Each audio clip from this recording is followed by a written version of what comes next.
pleasure.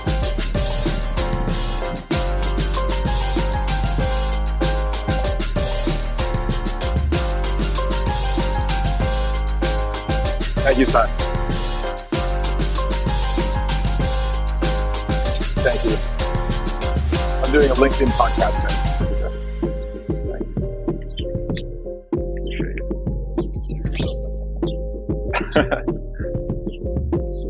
Like this little height I got here?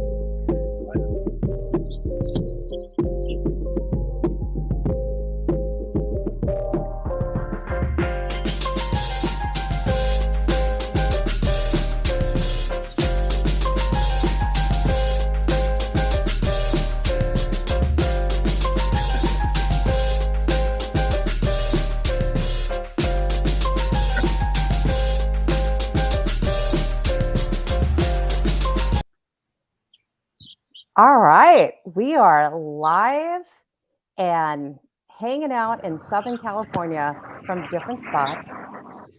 Happy CultureCast Day, everybody. Welcome, Oliver English, to today's CultureCast. How are you? I'm fantastic. Thank you so much for having me, Marissa. I really appreciate it. Excited Yeah. to be with you today. Coming with you from Venice Beach, California. Right on. And where in Venice Beach? Are you like in a jungle? Like, what is going on back there? Yeah, absolutely. This is the home office test studio where we run our production company from. Believe it or not, where we're sitting used to be a regular front lawn.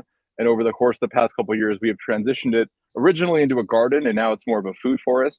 But there's 100 different types of plants and trees. I can give you a little tour here. We've got Amazing. all types of trees and plants, butterflies, hummingbirds, a little victory garden, if you will. This is going to be awesome. I actually love the natural sound effects that are happening in the background. And so I know everyone who's jumping on will really enjoy it. And actually, speaking of people jumping on, just wanted to say hi to everybody. The reason why we love that this is live is that we know folks from all around who either know Oliver, want to get to know Oliver, are jumping on. And so feel free to pop in the comments and say hello. And or if there's something that you are just excited that you heard about or a question that you have, please feel free to pop that in. So good to see everybody. I can see Stephen, Julie, Nicole, Madison. I mean, there's a lot of people who I'm excited that you all are joining us. So welcome and happy CultureCast Day. I think everyone knows the reason why we have these live conversations with super interesting leaders in society is to really learn from people like you, Oliver, on what each of us can do to really create a sustainable culture where everyone can thrive. You know, whether it's you, yourself, the people around you, your family, or if you want to apply it to the work environment, the teams that you're a part of or the teams that you lead and support. It's really, that's what we're trying to do through our CultureCast. So I want to get started. I know that you are the co-founder and CEO of Common Table Creative. I don't want to jump into that right now, though. I think we'll have that as an anchor point. I really want to talk about you. Like, dude, what was your journey? I mean, I think everyone knows that you definitely have an affinity for, and I'll just say a straight up relationship with food. And I'm going to let you tell that story. So let's talk about how you even started this journey towards Common Table Creative and what were you doing? How did you get there? Thank you so much for asking the question. I appreciate it. And you're right. You could call it a deep connection to food for sure. My parents met at cooking school, and they opened restaurants together since when I was very, very young, even before I was born. And my dad ran the kitchen, my mom ran the front of house, and so I grew up most of my life either growing up on banquettes, but then eventually, washing dishes, bussing tables, working behind the bar, working pretty much every job you can imagine in the restaurant business, and learning, I think, a love for food and people and the connection that brings through the lens of the restaurant business. Growing up and then kind of into my teenage years, I worked more jobs in the business, ended up studying hospitality and restaurant management development in school. I worked for a number of restaurateurs and chefs around the world for many years, eventually growing into a role designing, developing, and opening restaurants around the world. Worked for Danny Meyer, Alain Ducasse, Daniel Boulou at 11 Madison Park. And then for my family restaurant company, I was opening restaurants in Asia, Middle East, the Caribbean. And I was pretty sure that was my path in life, to be honest with you. Yeah. Up until a couple of years ago, I thought I was going to be in the restaurant business forever, and that's where I was going. And about 6 years ago, I was living and working in a restaurant in Abu Dhabi to open a new restaurant. And I was sitting at the bar one night. In those days, I was training the staff to get everything up and running, being the liaison between ourselves and our local partners, and training the staff. One night, 2 weeks before we were set to open, I was sitting at the bar, ordered a big steak and potatoes, side salad, big glass of wine, whole spread. And about halfway through my meal, I looked down and cut into my steak and kind of fell back and looked at all this food and was like, wait a minute, where did all this food come from? I've been in the desert for a couple weeks, couple months, hadn't seen a farm, hadn't seen a fresh body of water. How did all this food get here and where Yeah. did it come from? And I asked our chef to come out and we had a long conversation about where each one of the ingredients came from and what it took to get there, the boats, trains, planes, etc., when it was harvested.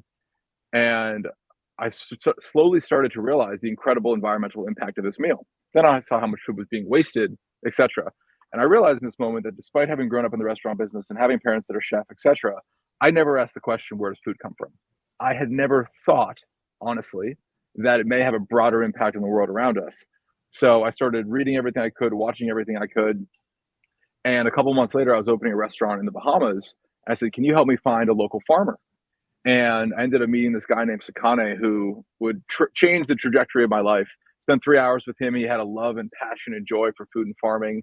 He told me he was dealing with the effects of climate change and the effects of 90% of food being imported to the Bahamas. He and his family and team were trying to revitalize this little piece of organic land next to the airport to feed their community. And he had this love and passion and joy for food and farming, even despite the incredible challenges we face. I said, more people need to meet farmers. And my brother and I, he was at the film academy, the New York Film Academy at that time, said, let's go film an interview with this guy, Sakane.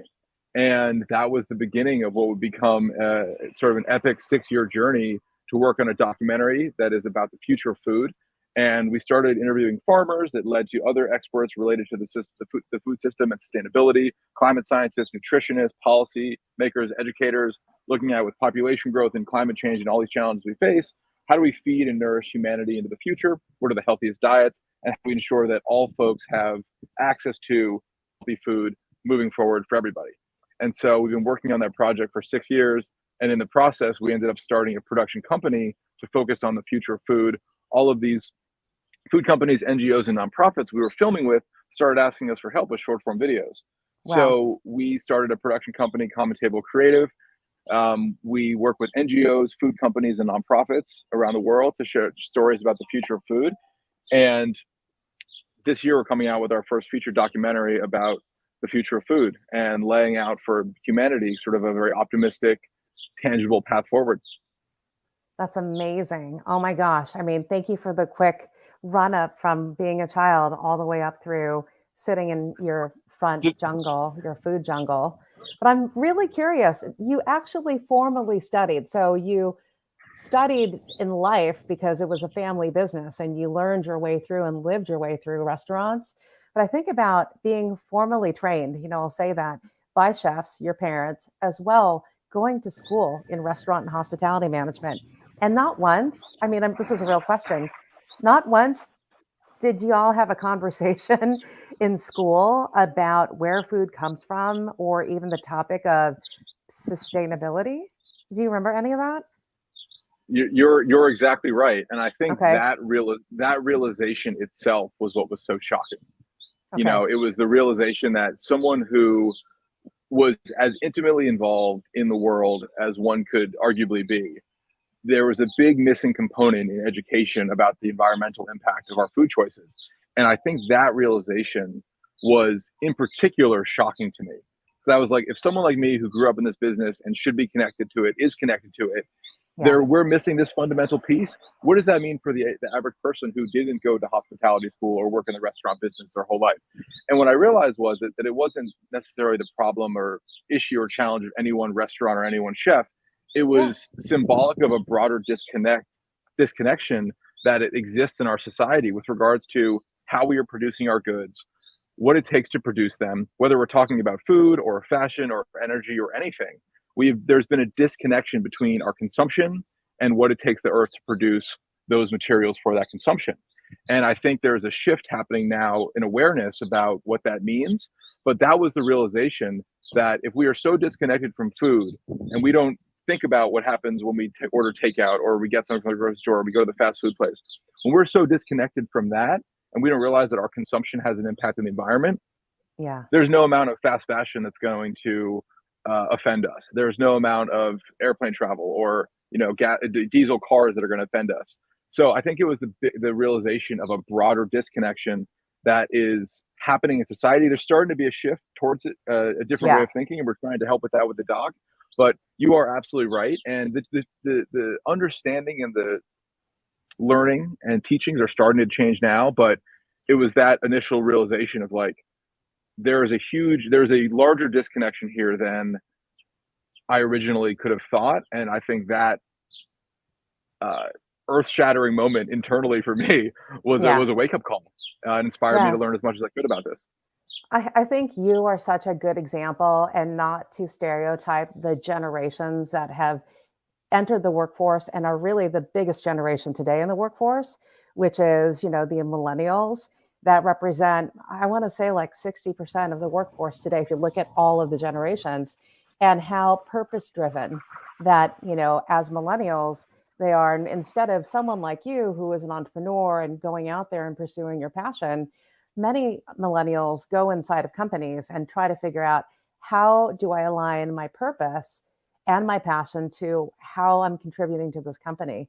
And I think what's interesting is I happen to be I went to TED last week for the first time, TED Talks, and people come up on stage and they talk. And there was this amazing environmental data scientist. I fell in love with her because she talked about this millennial generation who was saying this generation and the next, so the Gen Z and the post Gen Z, can be the first generation that can be sustainable. And I think it's everything that you're talking about, where it's not only up to systems and society to make sure that they provide that knowledge and learning, but that every individual actually has a part in it.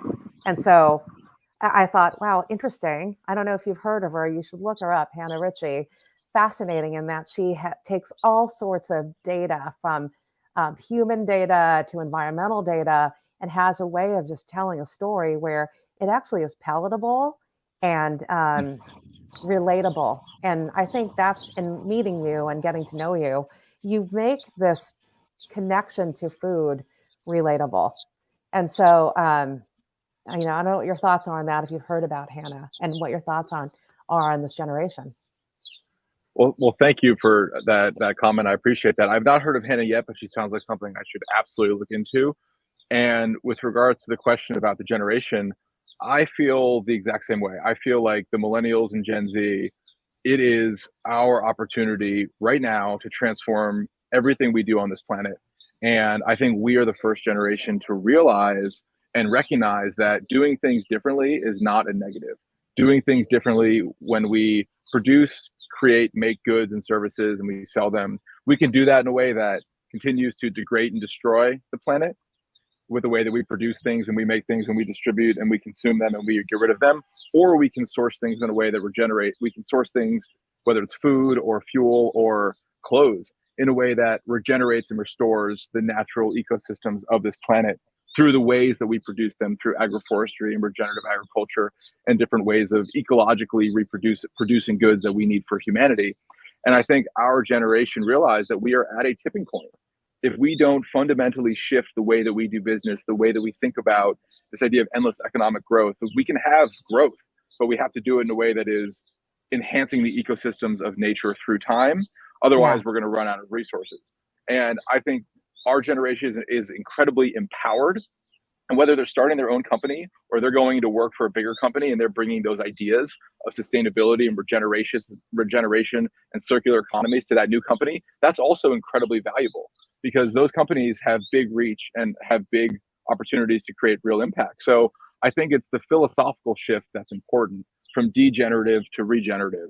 And we can do Yes. that in our own individual companies. We can do that for a bigger company. And we can certainly, first and foremost, do that in our own personal lives, wherever we are in that spectrum. I love that. And actually, I would love to jump into some definitions and, through your eyes. As you think about the word regeneration as well as sustainability, how would you define it and what's the difference? It's a fantastic question. And I get that a lot. So the way that I've been taught to describe it, and the way that I've come to understand it, really, and this is from through our company, we've had the opportunity to visit 60 plus farms all around the world, in India, Germany, throughout the United States, interviewed dozens and dozens of farmers. And my understanding and appreciation of the difference is that sustainability is, trying to get the angle here. Yeah. Sustainability is maintaining the status quo for an ongoing perspective. So if your soil, the health of your soil was at a 7 out of 10, the practices that you were doing would keep it at a 7 moving forward, right? That's Yep. also with population growth and all these other things happening. Regeneration is a philosophy, but also when thinking about it in farms, it's how do all of the different components that go into creating the system enhance the overall growth potential and health of the system through time. So what that looks like on a farm is kind of what you see behind me.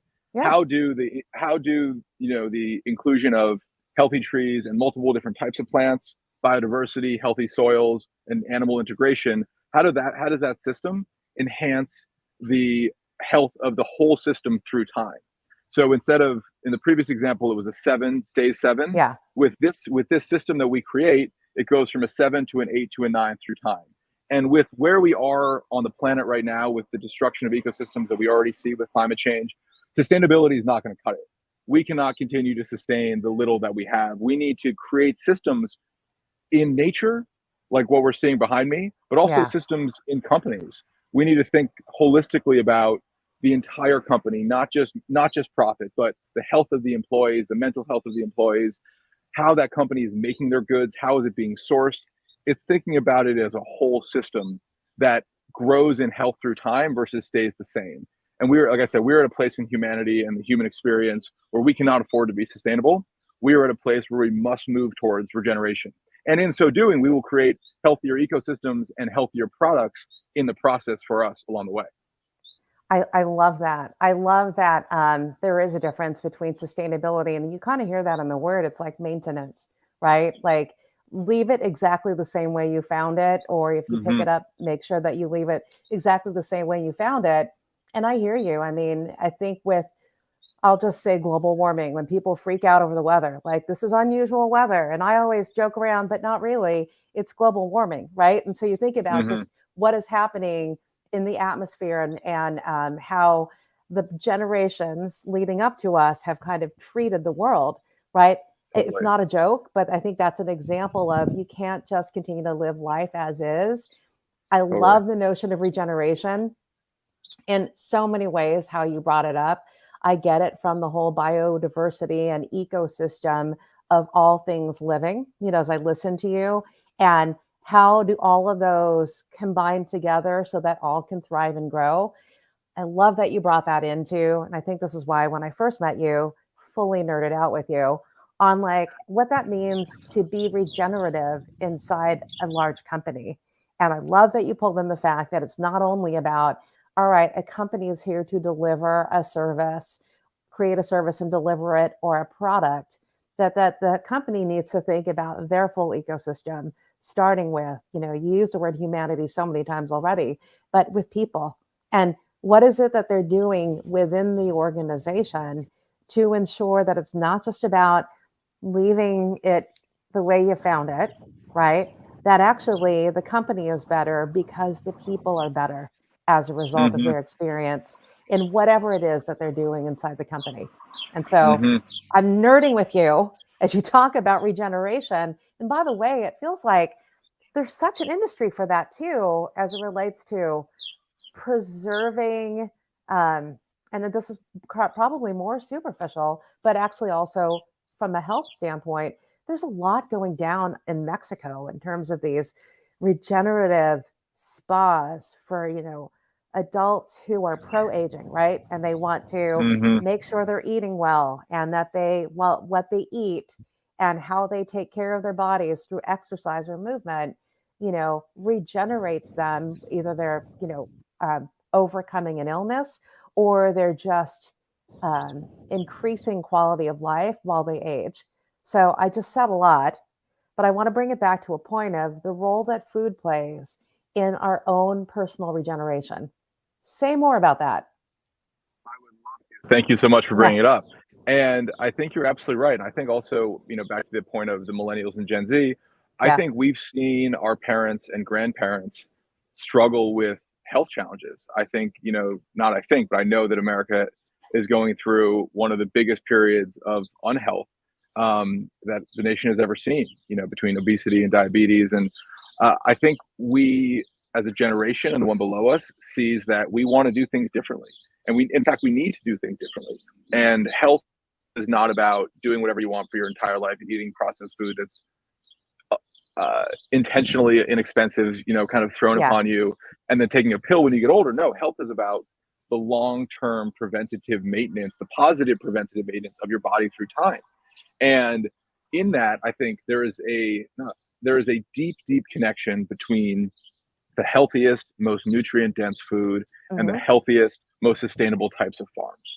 And this is also kind of a bigger philosophical idea about the way that we grow food is exactly how it ends up treating our body. So if we grow food and we hmm. spray it with tons of pesticides and we grow things in massive fields, there's very little to no nutrient dense quality in that food. That's why you can eat a lot of calories at a fast food place, but not have a lot of nutrients. That's why you're full Yeah, hungry immediately. Whereas food that comes from highly mineralized soil, organic, regenerative, biodynamic farms that are treating their soils with health and taking care of their soil is going to have the most nutrient density in that food. And the more locally you're having it, the higher nutritional qualities that's going to exist in that food as well. So if we are sourcing food in a way that is best for our health, local from sustainable farms it comes from healthy soil, we are automatically supporting a healthier food system. We are automatically supporting local farms, which are the most resilient, medium and small farms, organic biodynamic farms that are within our area. That is the key to resilience. That is the key to human health, and that is the key to environmental health.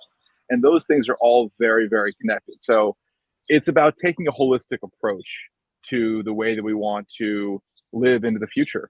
And I think we've seen the older generations before us, again, they were responding to different times. So it's not all sure. throwing them shade, but I think it's upon every generation to look throughout history about what's been done, assess our time and space, and say, what do we need to do to move forward in a way that's going to create healthy ecosystems, equitable ecosystems, healthy food access, and an economy that doesn't just solely focus on GDP, but thinks about the entire system, the health and well-being of humanity at the core of that system. That's Um, right. but human health and environmental health are directly linked. And the more that we can think about that, the more positive it will be for everybody in the whole system. I love that human health and environmental health are directly linked, obviously.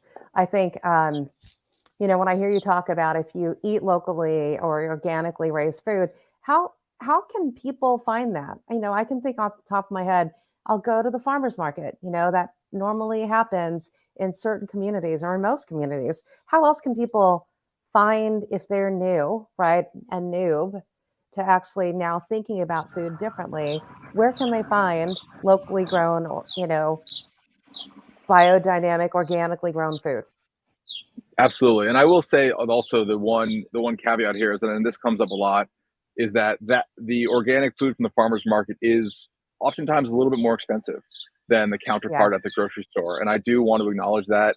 And that is because the system has been set up for the past 8 decades in such a way that favors, through subsidies, the production of the cheap alternative, which makes, by comparison, the organic local thing a little bit more expensive. And so I am appreciative of that and realize that that is a real challenge. That being said, you don't have to go to the farmer's market every week, but once a month yeah. is also a huge help. Okay. Buying something locally a little bit is helpful, or even buying something at the local section from the grocery store is also a positive vote with your dollar. But on our impact website for our documentary, we have partnered with the American Farmland Trust, which is one of the biggest and oldest organizations in the United States that works on farmland conservation. They have one of the largest databases of farmers markets in the United States. So you can go to the Feeding Tomorrow Films website, the impact page section, which I can provide you a link to, and Excellent. American Farmland Trust, you can type in your zip code and they will find you the local farms nearest to you. They've got one of the biggest databases in the game. And part of what we're trying to do with our documentary as well is provide individual solutions for folks at the end of the film, Yeah. but then through our impact website, make sure that you have the ongoing resources that you need to follow up in whatever it is. And whether that's supporting your farmer's market, locally, which is amazing, or growing some food and flowers in your front yard. It doesn't need to be a jungle forest, but it can be a little bit, can be great and helpful and Yeah. delicious. It could be composting. It could be a number of other things that are, really impactful in the way that we do things. I love that. And I love that you have those resources where it's actually one small step. It doesn't have to be every day, but if it's a new direction that people are inspired to take as a result of listening to this conversation, it is at least take that step and try it. And at minimum, when you are at the grocery store, look for the local or organic section and try one thing, and begin incorporating Absolutely. that. Yeah, I get that because, and I appreciate that you brought up the fact that the way food systems are today and how food travels and gets to us and the cost of food, I can see why in certain parts of society, especially where people are living right above poverty, right? And the easiest food that they can get access to because it's cheap and it's highly advertised and it tastes good, is typically fast food. And while that might sustain for today, so going back to sustainability, it might actually put you in a worse place than you were before you ate it. But um, I think when people don't think about the long term, it's just about getting sustenance today. And so that's probably a bigger topic on how do we find ways to ensure that there's access to, wholesome, just locally grown food for, different parts of communities that don't have access to it just because of the economy and kind of where they are in society. And so I'm glad you said that. Um, but then the second thing too, this whole relationship with food, it's really personal to me. We talk about the generations before us, and my dad, for example, he's been having a lot of heart issues. Also has diabetes, and again, it's not my parents' fault that they lived a certain life, but now there is a direct correlation to how he feels when he eats food with salt or processed food, and you can see it happening in front of you. And so it's personal to me when you talk about that, and that, my husband and I go out of our way to like, all right, how do we cook a really excellent meal for my mom and dad and actually show them that it doesn't need to be out of a package, or it doesn't need to have all of these spices, including a lot of salt, in order for it to, to taste really good and to be filling. Mm-hmm. So Mm-hmm. anyway, you brought this up too about the American Farmland Trust. I think you and I got into this in another conversation. This generation of farmers. So not only are we talking about how can we create this through this generation, millennials and the Gen Zs that are coming up in the world. You and I talked about the average age of farmers and how, to me, that also is a potentially dying profession unless you can inspire, this next generation to choose that as a profession. So I think you and I were debating, is the average age 60? Is it 50? Tell me what you know about farming in general and how people can get involved. Absolutely. So the average age is 67 of 67. See, I was so of the off. of the American farmer. No, absolutely, and you're absolutely right. It is both one of the biggest challenges that we face in the country is the aging out of farmers, but also it could be one of the greatest opportunities that we have to inspire an entire generation of farmers to reconnect with the land, to have a agroecological relationship with farming, and to take us into a whole new direction around the world.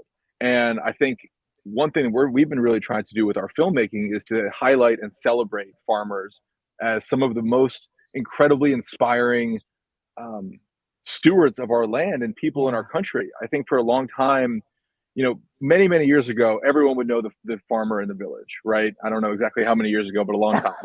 Right. Depending on where you are in the world. Yeah, Some right, places in the right. world that's still the case. But over time, we have become more disconnected from farmers. We don't see the tractors rolling through the village, or you live in a city and you never see a farmer. You just go to the grocery store. And so we've lost sight of how, I think, important and pivotal the role of the farmer is to the American people and to the people of the world. If we don't have food to eat, this is obvious, but nothing else matters. Nothing else, the world does not go round.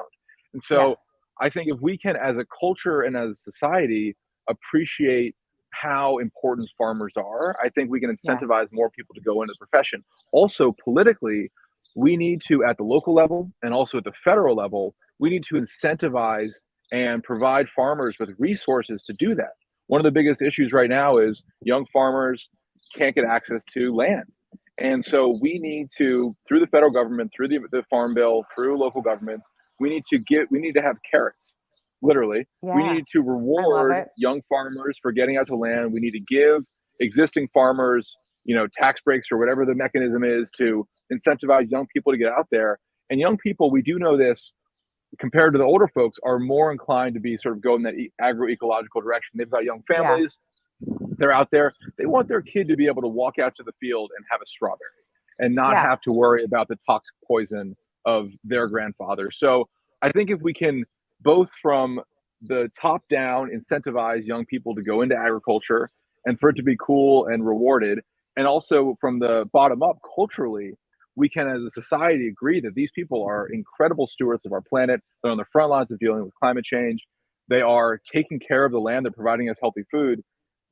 We should be taking care of them.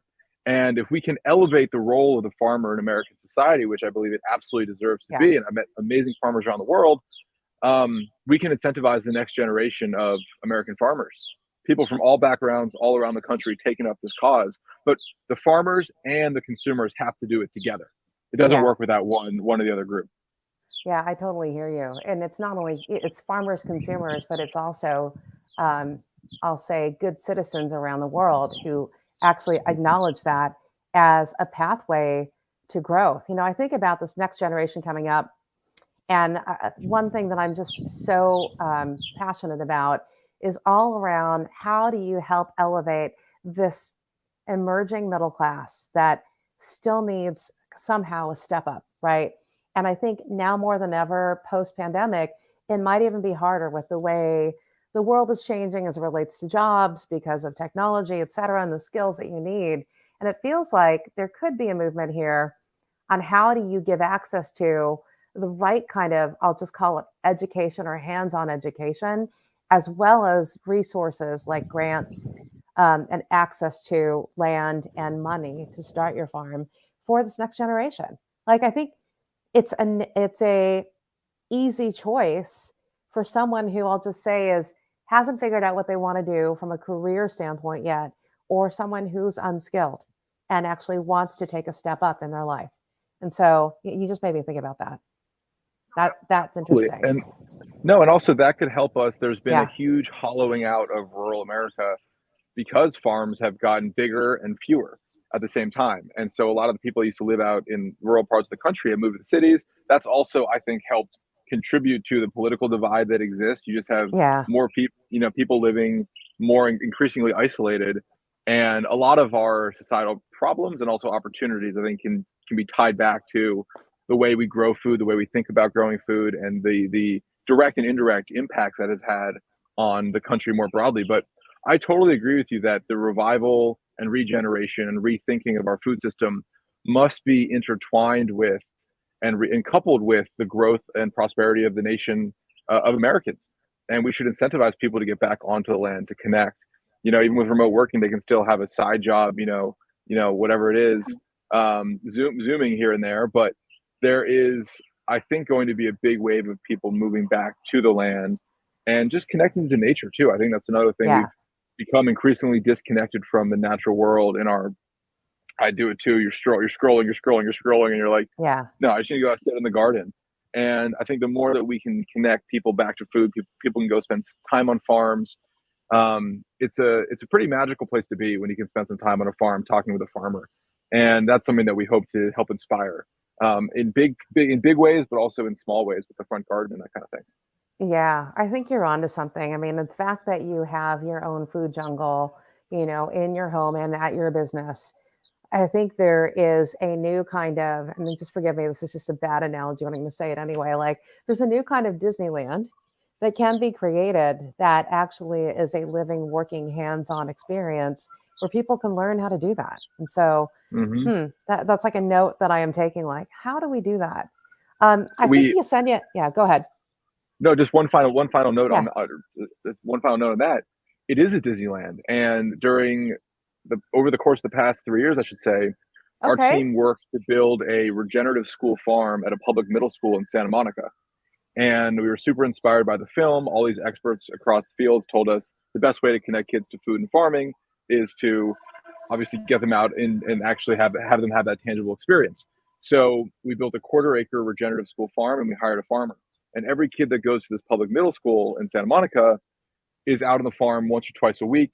They're learning about composting, about biodiversity, about growing food. The food that is the extra food or food waste from the cafeteria is now coming out to compost bins on the farm. Soon we'll be growing food that'll go back into the cafeteria. We're doing the whole full circle. And kids Yeah. go crazy. Kids go crazy out here. Kids absolutely love running around the farm, composting, growing things. And I think that's how we start and get them excited. They get their parents Yeah. excited. And then we as a society realize how cool and important this all is as well. I love that. And actually, I love that you brought that up. Which middle school is it? So that people, in case they want to know about it, and we'll also create the link Yeah, to it. thank Which you. It's one called is the it? Will. In It's called the Will Rogers Learning Community. It's a got it. public middle school in Santa Monica. We started the farm about 3 years ago. We actually just had the Earth Day festival last year. I made a bunch of plant-based tacos for everybody. Nice. But we literally have parents come to us and say, and I've had this happen multiple occasions. My child never used to eat kale. My child never used to eat green beans. Now they love kale. Now they love green beans because they saw how it grew and they were part of that experience. And by the way, here's the compost because when they learned about that in class, they came back and asked us why we weren't doing it at home, and we decided to start. And so it opens up this broader conversation within the community and also to the parents. The kids become these Yeah. ambassadors, and they kind of go healthcare ambassadors, sustainability ambassadors, and they go out into the world to their parents, and sort of in a gentle way start to bring them again along this journey together. Amazing. And actually, I think that could be a good model too to bring to other communities where, if people are interested in doing that, like how can you bring that? I know you and I are sitting in Southern California right now, but to places like one of my colleagues, like he grew up in Downey or in Compton. Like, how do we find places like that where you can bring it to those communities as well to also include, that next generation in learning about that? That's excellent. I didn't realize you already created a Disneyland. We created Disneyland, and you're right. It is the first working model, but one Yeah, of the goals with the impact campaign of our film is to inspire and in some cases to actually help schools across the country create farms and gardens. And I also agree with you that this idea needs to be in every school, in every community, in every zip code throughout the entire country. I mean, imagine if every single school in the country had a school farm or garden. Every single school had a composting program. Every single school was growing some food for the cafeteria. I think we would grow and we would experience an incredible transformation in our society. And people who are ecologically minded, who care about one another, who yeah, care about their impact, it would have profound impacts for the American experience, and for therefore, in addition, would inspire many people around the world as well. totally. Well, I think there's an interesting conversation happening in our comments. I'm going to bring it up because Yesenia is on here. I'm going to bring her question back up here, which is, I'd love to get your thoughts on this. Is economic or educational privilege tied to farm to table lifestyle? And then Guillermo's on here too, has a point of view, but I want to get your point of view. I mean, what do you think? And I'll tell you what I think. I think everything forever has been farm to table, and farm to table could just mean growing stuff from your front yard and bringing it to your table. But I Hmm. do agree with you that there is, and what we were talking about earlier, there is some sort of a perception around the idea that the farm to table experience is only for a certain group of people. And I think that it might be now because it's a little bit more expensive, but it absolutely should not be. Farm to Yeah, table is for everybody. Farm to table just means that you get something that came locally and you maybe knew the farmer and there is some relationship there. And the goal must be that every single person across the entire country and world is connected and has the opportunity to be farm to table, but it shouldn't be this far away thing that only a certain amount of people have access to. It should be the standard. Yeah. And that's why with our film, with the policy changes we advocate for, and with the local changes we think people could have the opportunity to be a part of, that's what we're advocating for. We are advocating for cultural shifts from the bottom up, and then also from policy shifts from the bottom down that help transition our society from a place where only a certain group of people socioeconomically can do the farm to table thing, can go to the farmer's market every week, to a place in the not so distant future, because we need to do this from a health perspective and we need to do this from an environmental perspective. Right. And it's fundamentally, as a society, the right thing to do. Everybody must have access to healthy food and must be able to go to the farmer's market and support local farming. So it is an ideal that we are not quite there yet, but it must be Yeah. something that everyone has access to. Yeah, I think so. And Yesenia, we can probably have a much broader conversation around this.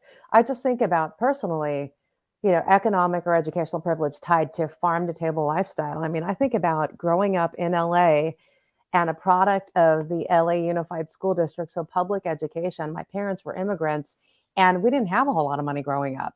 And I think what saved us, aside from, yes, we ate just a combination of a lot of foods, whether it was what the school was serving us.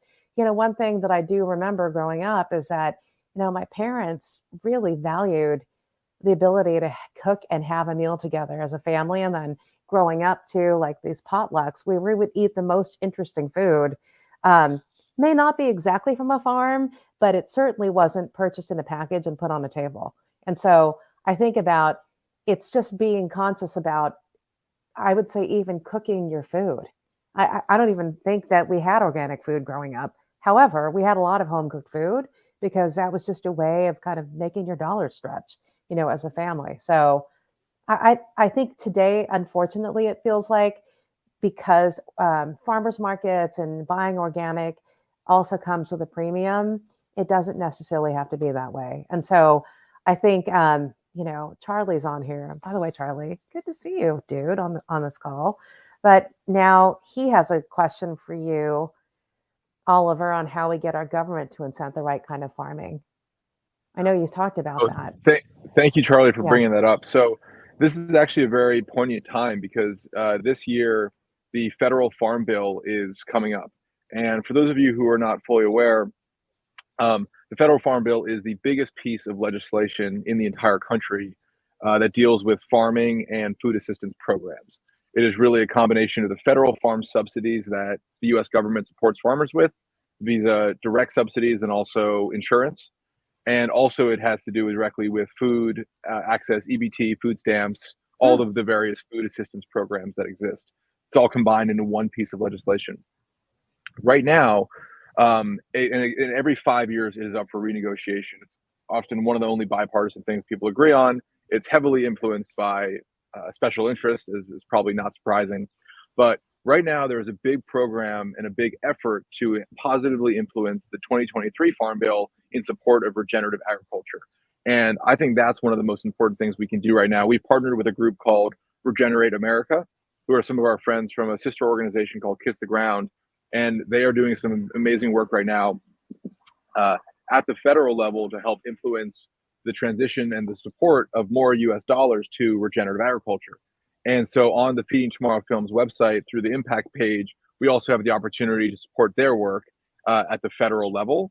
And then at the local level, look into your local food policy council. Whatever, most cities have them now. It started in LA, was the biggest one, but it's sort of branched out. The local food policy council in the city, wherever you are, is often the best vehicle for transforming local food systems and helping support local food production, various types of sustainable, organic, regenerative food production. I see the question about getting rid of GMOs as well. So support at the federal level, but also support at the local level. Yeah. Oh, thanks for all those tips. I mean, the federal food bill that's coming out, but also going to your local food policy council. I didn't realize that those even existed. So I think that's really helpful.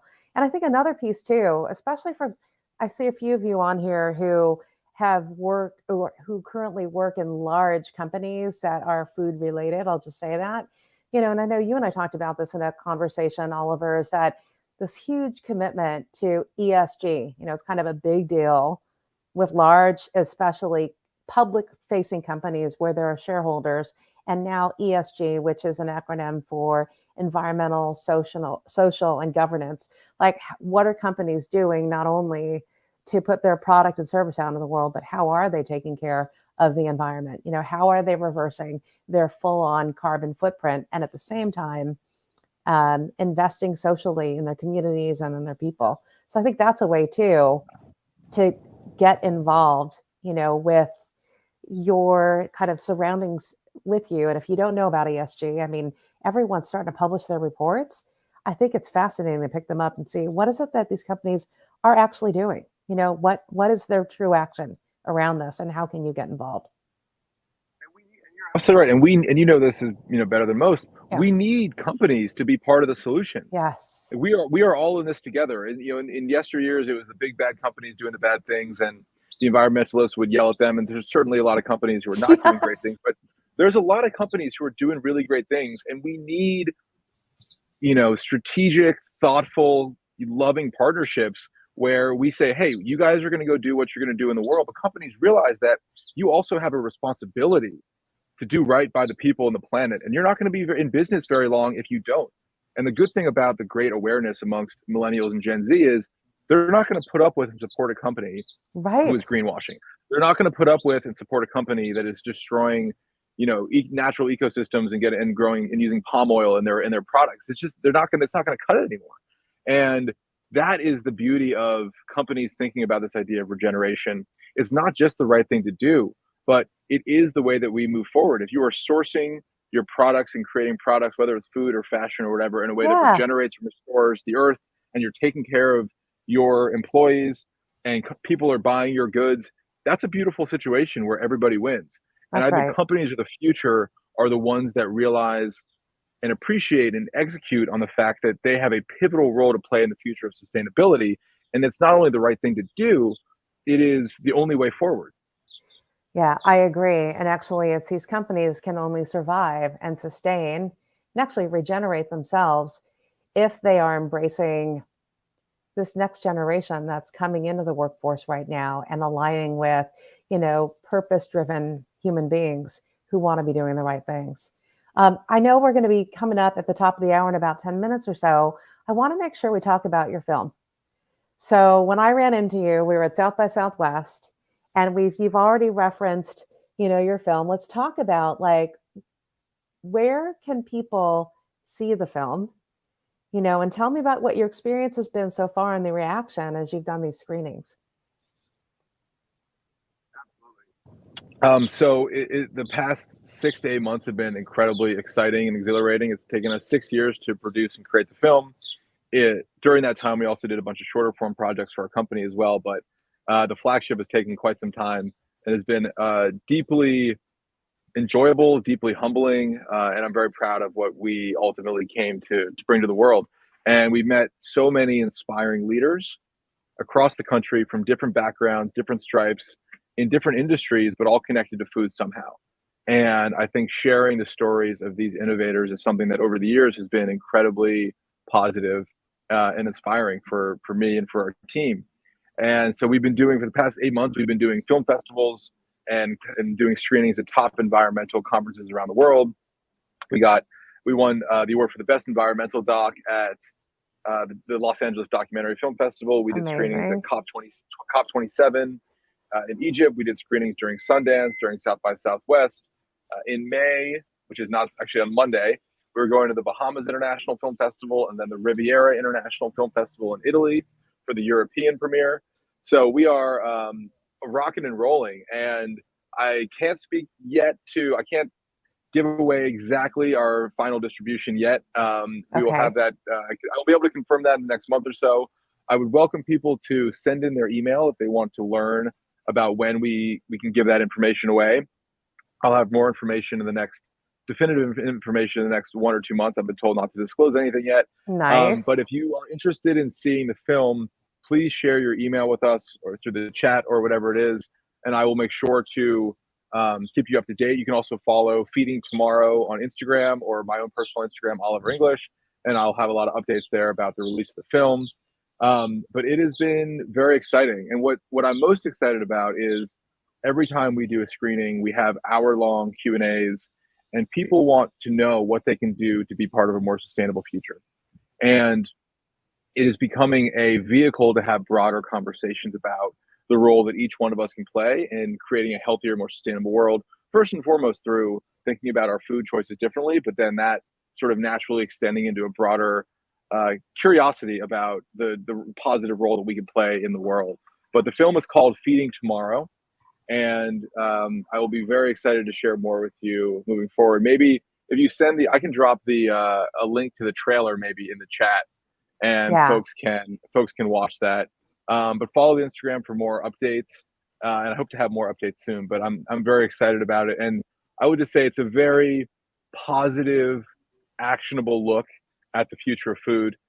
It is a vision that suggests that we don't have to wait for some faraway technology to save us. We know how to fix agriculture. We know how to restore and Hmm. regenerate the ecosystems of the planet. We know the healthiest forms of growing food. We know the healthiest diets for people. We know how to increase healthy food access for members of all community. We're doing it in underserved communities and in farmland throughout the entire country today. We know how to do it. The solutions we have are already here. Now it's about expanding and inspiring the scaling of these solutions, which will be different in different parts of the world, different parts of Yeah. the country, but taking the philosophy and then applying that through communities around the world and around the country. Oh my gosh, I love that. I love that it's already here and it's just leaning into it and enabling people to figure out how to do it, right? Within their We're sitting communities. it. We're sitting in it. I mean, amazing. I also wanted to go back. I know you go all the way back to the beginning of our conversation because you glossed over this quickly. But I'm really curious. You talked about Sakana, the farmer that you met when you were still in hospitality and just learning about food in general. But then you also worked not only for your family, but you also worked with amazing chefs like Danny Meyer, for example. I think everyone knows that name. With those two, what is one big learning just in the conversations or being around them that you've taken with you and in this journey? And I appreciate that. We do a Yeah. San Diego event. Yeah, absolutely, Charlie. We'll do one. Um, for me, and I think this is also true, having grown up in the hospitality business, I think the early lessons that I learned from some of those giants, and that I also learned just from being in the business, growing up in it, and working in it for so many years, is that the power of hospitality and the importance of hospitality in how you see people, how you hear people, and most importantly, how you make them feel is an idea and a quality that transcends any industry, any part of the world. It is fundamental to the human experience. And the principles of hospitality that guide those giants and is the reason they have become so successful. A guy I used to work for, the general manager at 11 Madison Park, just came out with a great book called Unreasonable Hospitality, Will Guidara, and he hired me when I worked Yeah. there. And his philosophy is exactly that. It's how we see, hear, take care of people, and make them feel is true in everything that we do. And even though I run a production company now, we talk about that daily. How do we make people feel, from the Yeah. client that we were on the call with to the farmer who we're interviewing to everyone watching? That is core to the human experience, regardless of industry. So I think that is what I've learned, and that is what has helped me connect with farmers, connect with these experts around the world, is the spirit of gracious hospitality. And how do you welcome someone into your home, sort of philosophically, Yeah. as part of that? And I learned that deep down in the restaurant business, people want to be seen and people want to be heard, and Yes. that's okay, and that's central to humanity, to life. And if you can Totally. apply those principles to every part of your business, whether you're in the hospitality business or not, you are in the hospitality business whether or not you realize it, because you're in the people business. That's right. So those lessons in how to take care of people and how you make people feel transcend everything. I love that that is kind of a lesson that you've learned and taken with you throughout your journey. And it brings it full circle to what it means to actually cultivate environments and create cultures where people can thrive. I think my learnings are similar to yours, although not growing up in the hospitality industry, but being in the industry of people. At the end of the day, especially a few years ago when there's a lot of civil and social unrest, also uncertainty around what was happening in the world at the beginning of the pandemic, at the end of the day, it was about how do you create an environment where people feel like they are seen and heard and that you care about them. And, I think culture is all about that and the behaviors that we acknowledge and that we actually move towards this holistic kind of mental and emotional well being and physical well being of people. So I love that you brought that forward. And, it's such a good lesson in no matter where you are how you create culture. And so I have two more questions for you. If you have one piece of advice, I know we've talked about so many things, I've written a whole page of them, that anyone from this call can take away on the one next actionable step they can take to create a world of regeneration around them. What would that be?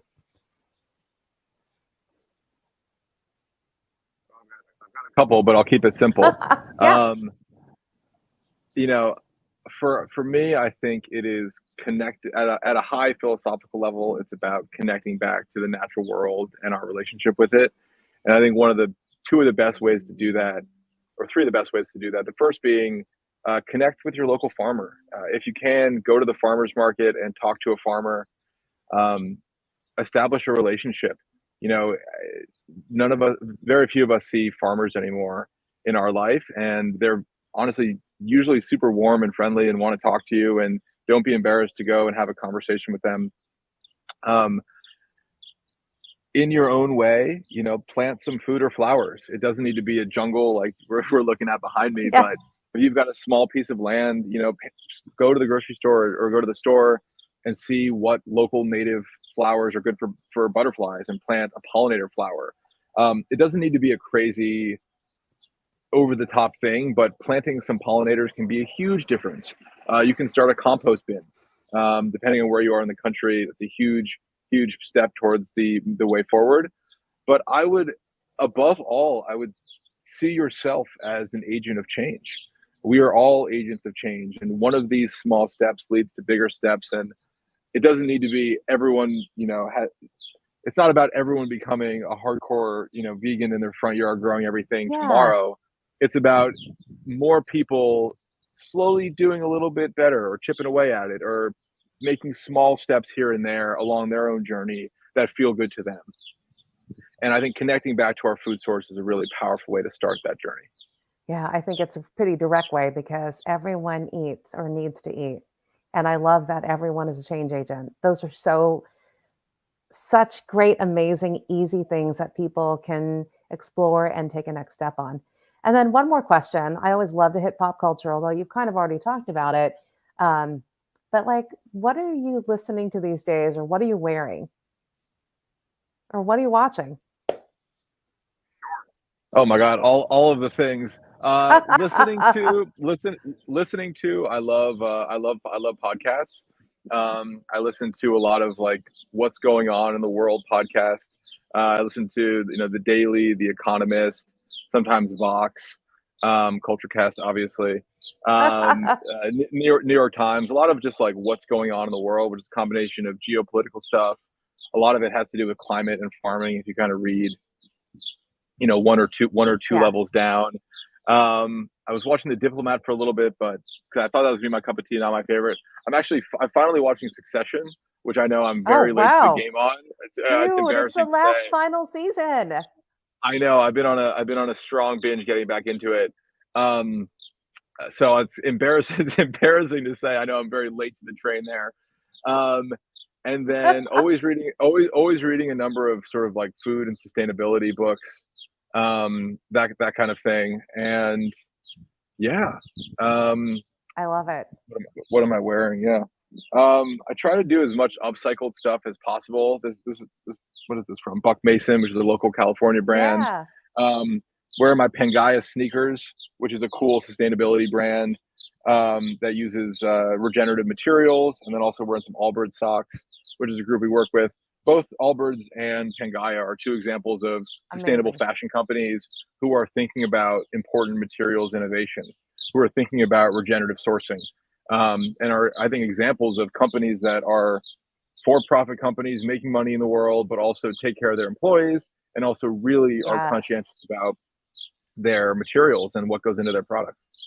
I love it. You are like the walking, living, holistic being of regeneration, including what you're wearing. I love it, Oliver. Well, I want to wish you well on your amazing travels as you continue to screen your film. And we will make sure to post up all of the links to everything that you referred to in our conversation.